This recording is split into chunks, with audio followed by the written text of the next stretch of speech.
ఈ ఉదయమున నీవు ఎవ్వరినీ కలుసుకొనక ముందు ప్రభువును కలుసుకో.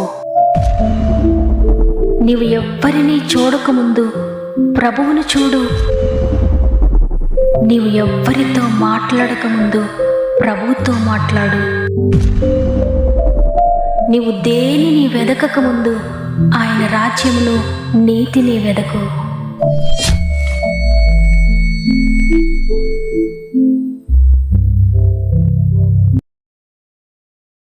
Praise the lord. ఈ ఉదయకాలమున మరొకసారి ఈ విధంగా మిమ్మల్ని అందరినీ కలుసుకోవడానికి, ఆయన మాటలు మీతో పంచుకోవడానికి నేను ఎంతగానో సంతోషిస్తూ ఉన్నాను. దేవుని కృపలో మీరంతా బాగున్నారని, దేవుడు ప్రతిరోజు తన మాట ద్వారా మిమ్మల్ని ధైర్యపరుస్తున్నారని, ఆ మాట మిమ్మల్ని నడిపిస్తుందని నమ్ముతున్నాను. అందువల్ల మీరెంత బిజీగా ఉన్నా అవన్నీ కూడా కొంచెం సేపు ప్రక్కన పెట్టి ఉదయాన్నే ప్రార్థనతో ప్రారంభించండి. పురుషులైన, స్త్రీలైన, యవనస్తులైన, వృద్ధులైన, పిల్లలైన, ఈ మాటలు వింటున్న మీరు ఎవరైనా సరే మొట్టమొదటిగా ప్రభువుతో మాట్లాడి ఆయన వాక్కును తీసుకొని తినమని ప్రారంభించండి. ఇన్ని సంవత్సరాలు ఒకవేళ మీ జీవితంలో ఏ విధంగా గడిచిపోయినా ఇకనైనా ఇప్పుడైనా దేవునికి మొదటి స్థానం ఇవ్వండి. ఆయన కూడా మీకు మొదటి స్థానాన్ని ఇస్తాడు. ఈ ఉదయాన మీకు ఏ కలవరం ఉన్నా, ఏ భయం ఉన్నా అవన్నీ కూడా ప్రభు చేతులకు అప్పగించి దేవునితో మీద ప్రారంభించండి. గొప్ప జయాన్ని పొందుకుంటారు. ప్రాముఖ్యంగా మీరు ఏ సమస్యతో బాధపడుతున్నా, ఏ వ్యాధితో బాధపడుతున్నా, ఏ బంధకాల్లో మీరున్నా తప్పక కామెంట్ ద్వారా నాకు తెలియచేయండి. ప్రతి కామెంట్ను చదువుతున్నాను, మీ అందరి కొరకు ప్రార్థిస్తున్నాను.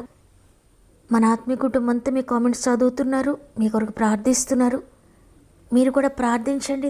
సాతాను యొక్క క్రియలనన్నిటి కూడా జయించడానికి ఆయన శక్తినిస్తాడు.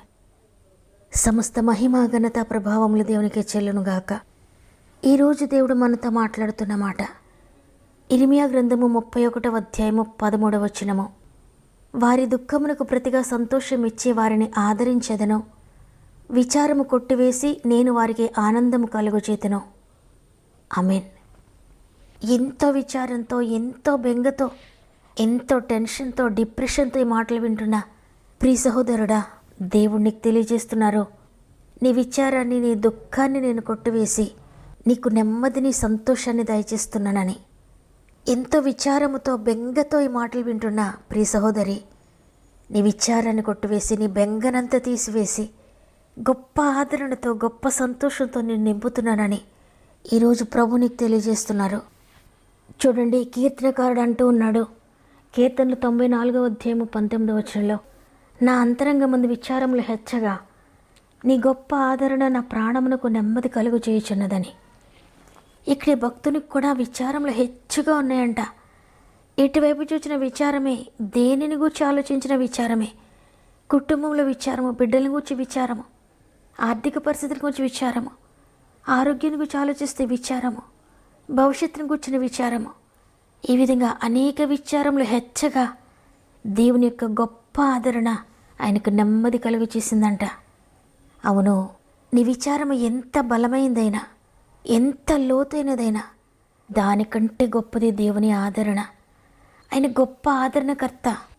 నీవు ఆయనపై ఆధారపడితే, తండ్రి నేను నా విచారాల చేత తల్లడిల్లిపోతున్నాను, నన్ను బయటకు తీసేవారు ఎవ్వరూ లేరు, నేను బయటకు రాలేకపోతున్నాను తండ్రి, అయితే నువ్వు సర్వశక్తి కలిగిన దేవుడవు, నన్ను పైకి లేవనెత్తడానికి నీకు శక్తి ఉంది తండ్రి అని నీవు దేవునికి మొరపెట్టుకుంటే ఆయన గొప్ప ఆదరణ నీకు నెమ్మదినిస్తుంది.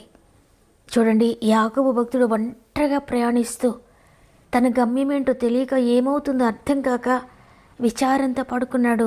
తండ్రి నా జీవితం ఏమవుతుందో ఏంటో అని. ఆ సమయంలో దేవుడు తన దూతలను పంపించాడు. యాకోబుకు ఒక దర్శనం వస్తుంది. దేవుని దూతలు నిచ్చెనపై ఆకాశం నుండి భూమికి, భూమి నుండి ఆకాశానికి ఎక్కడం దిగడం చూస్తూ ఉన్నాడు. అది చూసిన తర్వాత అతనికి గొప్ప ఆదరణ కలిగింది, మనస్సు నెమ్మది కలిగింది. తన ప్రయాణాన్ని కొనసాగించాడు. అవును, ఒక్కొక్కసారి నీతిగా జీవిస్తున్నా, భక్తిగా జీవిస్తున్నా, ఎన్నో సంవత్సరాలుగా ప్రభువులు ఉన్నప్పటికీ కూడా అనేక విచారాలు వారిని కృంగదీస్తూ ఉంటాయి. ఇక నేను ఎందుకు బ్రతకడం అని కూడా అనిపిస్తూ ఉంటుంది. ప్రభువు నమ్మి కూడా ఒక్కొక్కసారి నా బ్రతికెందుకు దేవా, నన్ను నీ రాజ్యం చేర్చుకోండి, ఇక నేను బ్రతకడం ఎందుకయ్యా అని ఆ విచారణ తట్టుకోలేక దేవునికి మొరపెడుతూ ఉంటారు. చూడండి, మొదటి రాజుల గ్రంథము 19వ అధ్యాయము 4వ వచనంలో ఏలియా భక్తుడు కూడా ఈ విధంగా అనుకుంటున్నాడు. ఎందుకంటే యెజెబెల్ అనే రాణి ఒక మాట మాట్లాడడంతో ఏలియా అంత గొప్ప భక్తునికి తన హృదయంలో విచారం వచ్చిందంట, మరణాపేక్ష వచ్చింది. ఒక బదరీ వృక్షం క్రింద కూర్చొని మరణాపేక్ష గలవాడాయి. అయ్యా, నా పితరుల కంటే నేను ఎక్కువ వాడిని కాను, ఇంత మటుకు చాలునయ్యా, నా ప్రాణం తీసుకో అని ప్రార్థన చేస్తున్నాడు. అంత గొప్ప భక్తుడైన ఏలియా కూడా విచారముతో నిండిపోయి, ఈ సమస్య నేను భరించలేకపోతున్నానయ్యా, ఇక చాలు నన్ను తీసుకొని ప్రార్థిస్తున్నాడు.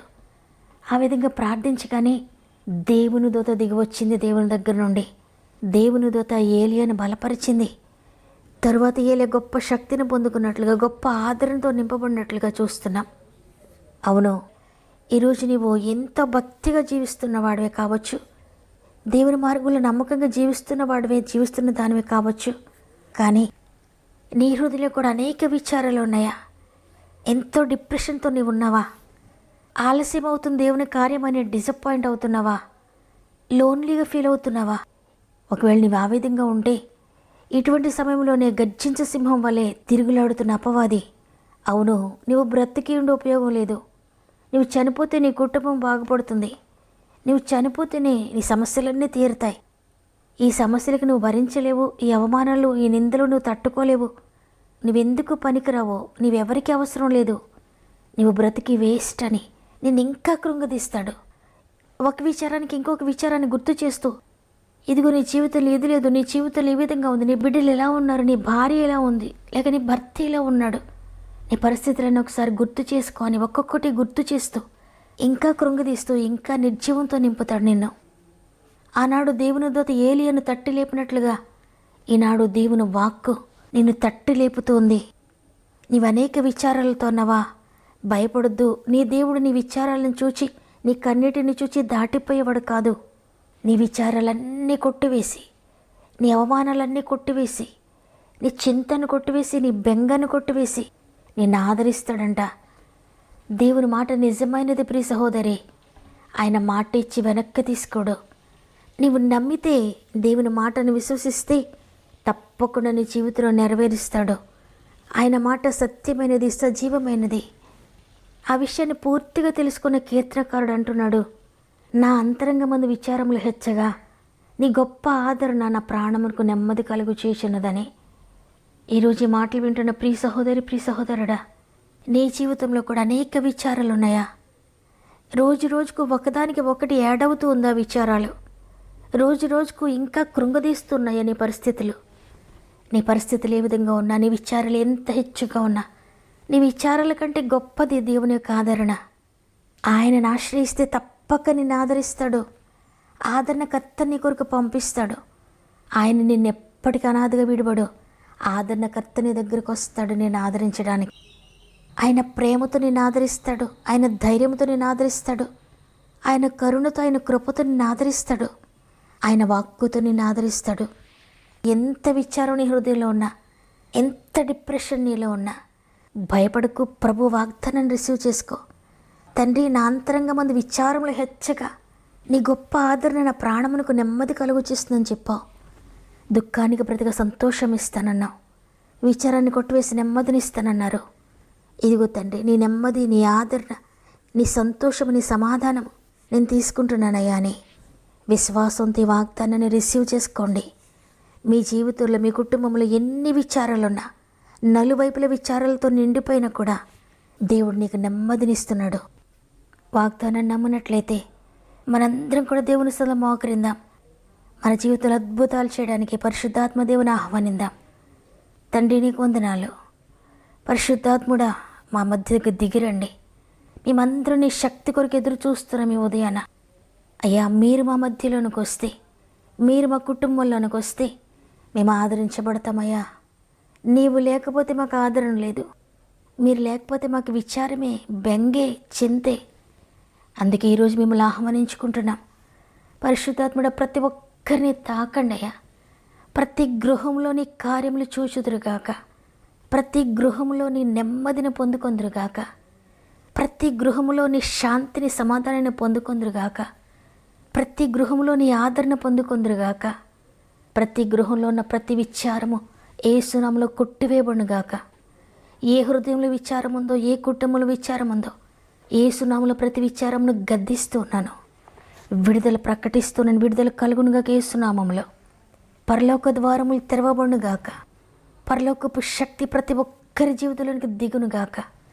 ప్రతి ఒక్కరిని శక్తి కమ్ముకొనుగాక. ఏసునామములో వారిని రోగములు విడిచిపెట్టి పారిపోనుగాక. ఏసునామములో ఆర్థిక బంధకాలు విడిచి పారిపోనుగాక. ఏసునామములో అశాంతి విడిచి పారిపోనుగాక. ఏసునామములో దుఃఖము విడిచి పారిపోనుగాక. ఏసునామములో కన్నీటి పరిస్థితులన్నీ విడిచి పారిపోనుగాక. ఏసునామములో అప్పులు విడిచి పారిపోనుగాక. ఏసునామములో అజ్ఞానము వారిని విడిచి పారిపోనుగాక. ప్రతి పాపము, ప్రతి వ్యసనము వారిని విడిచి పారిపోనుగాక. ఏసునామములో ప్రతి వ్యసనాన్ని బ్రేక్ చేస్తున్నాను. ఏసునామములో ప్రతి పాపము తొలగిపోనుగాక. పరిశుద్ధత కలుగునుగాక. పవిత్రత కలుగునుగాక. పరలోక ద్వారములు తెరవబడునుగాక. ప్రతి డెవిల్ని ఏసునామములో బంధిస్తున్నాను, గద్దిస్తున్నాను. ప్రతి దురాత్మ వారిని విడిచిపెట్టి వెళ్ళిపోనుగాక. తండ్రి, ఎక్కడైతే ధనం పోగొట్టుకున్నారో అక్కడే వారు తిరిగి రెట్టింపుగా పొందుకొందురుగాక. ఎక్కడైతే మోసపోయారో, నష్టపోయారో తిరిగి పొందుకొందురుగాక ఏసునామములో. ఎక్కడైతే భూములు పోగొట్టుకున్నారో, ఎక్కడైతే ఇండ్లు పోగొట్టుకున్నారో, ఎవరి ద్వారైతే మోసపోయారో, నష్టపోయారో సమస్తము తిరిగి పొందుకొందురుగాక. ఎంతమంది అయితే గర్భఫలాన్ని పోగొట్టుకుంటూ ఉన్నారో ఏసునామములో తిరిగి రెస్టోర్ చేయబడునుగాక. ఏసునామములో ప్రతి గర్భము తెరవబడునుగాక. ఎంతమంది వివాహ సంబంధాలను పోగొట్టుకుంటూ నిర్జీవమైన స్థితిలో ఉన్నారో ఏసునామములో అద్భుతకరంగా వివాహాలు జరుగునుగాక. ఎంతమంది అయితే ఎగ్జామ్లో ఫెయిల్ అయిపోతూ నేను పోగొట్టుకున్నాను సమస్తాన్ని కృంగిపోతున్నారు, విచారంతో ఉన్నారు, ఏసునామములో తిరిగి జయం పొందుకొందురుగాక. రెస్టోరేషన్ ప్రారంభించినందుకు వందనాలయ్యా. ఏ శక్తి వారి రెస్టోరేషన్ ఆపడానికి వీల్లేదు. ఏ శత్రువు వారి రెస్టోరేషన్ ఆపలేదని ఏసునామములో ప్రకటిస్తున్నాను.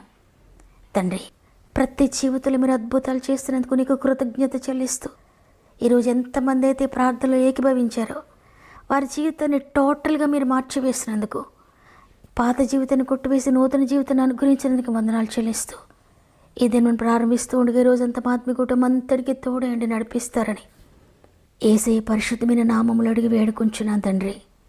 ఆమేన్.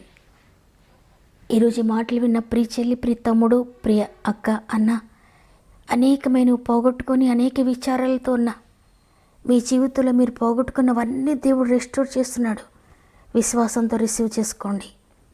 ఈ వాగ్దాన్ని హృదయపూర్వకంగా విశ్వసిస్తే తప్పకుండా ఆమె నేను కామెంట్ చేయండి. ఇంకా అనేక మందికి వాక్యం రీచ్ అయ్యేలాగిన తప్పకుండా వాగ్దానాన్ని లైక్ చేయండి. ఇంకా అనేక మంది బలపడలాగిన మీకు అనుకూలమైతే షేర్ చేయండి. దేవుని చిత్తమైతే తిరిగి రేపు అందరం కలిసి ఆయనను స్తుతిద్దాం. అంతవరకు ప్రభు మీకు, మీ కుటుంబాలకు తోడేండి నడిపించును గాక. God bless you.